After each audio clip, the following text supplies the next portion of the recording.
SMS Life. Sound Mind, Sound Life.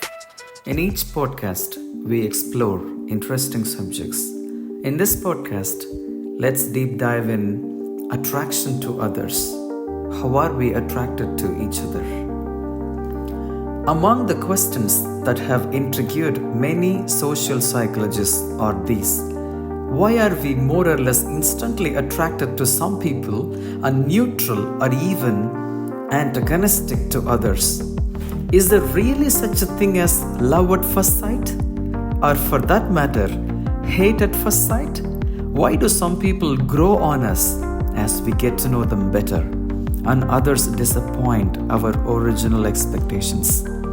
Is it true, as some old adages have it, that like attracts like, and that birds of a feather flock together? Or is there more truth to the conflicting adage that says opposites attract? These are questions on which social psychology has accumulated considerable evidence over the years. In its study of what is known by the technical term interpersonal attraction, it's been found that many factors influence the manner in which we are attracted to other people or repelled by them, often in such complex ways that there is a certain amount of truth in all the old adages, even those that appear to be totally contradictory. How attracts like attract?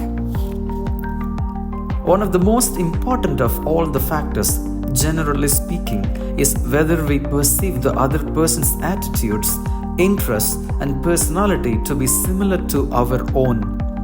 This fact can readily be observed in real-life situations and has also been demonstrated experimentally.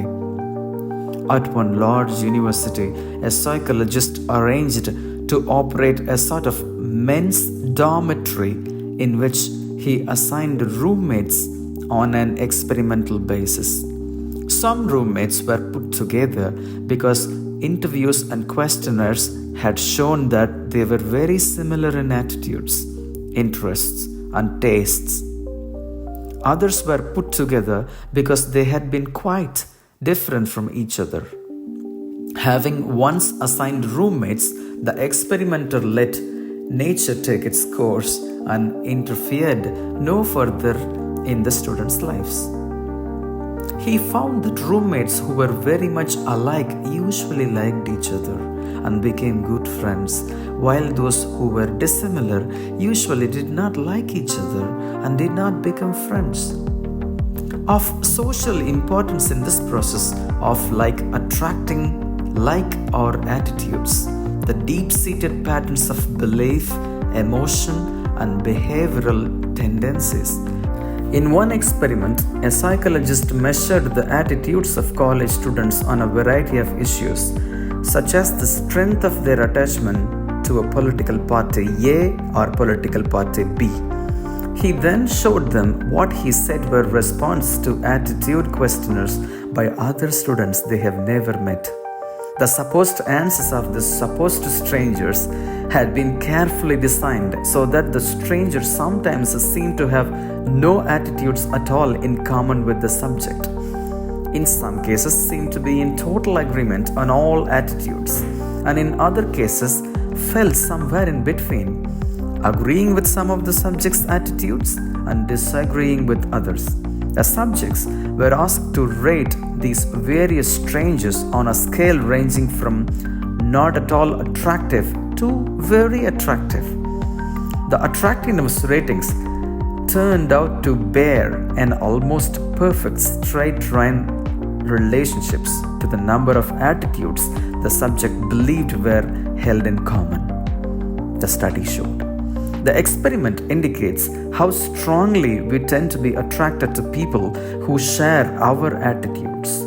Though we may still be attracted to a person who has similar attitudes on politics and religion but disagrees with us about civil rights, the more attitudes we hold in common, the greater is the degree of attraction. Similarities in interests and traits also enhance attraction. Many college friendships, as can readily be observed, are based on mutual interest in athletics, music, or the study of art or the drama.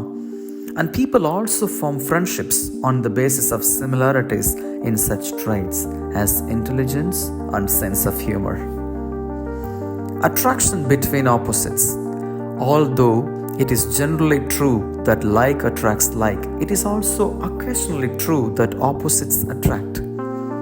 As social psychologists put, people sometimes seek the company of people whose personalities do not match but complement their own. This can be seen at times in marriages. An aggressive, boastful, talkative man may be paired with a self-effacing, modest, quiet wife. Or a prominent career woman may be paired with a man who has very little ambition and dedicates himself to helping her. The phenomenon is difficult to study experimentally and it is not completely understood. But it does occur, presumably because each of the two opposites has a need that the other helps satisfy. Thanks for listening. Have a nice day.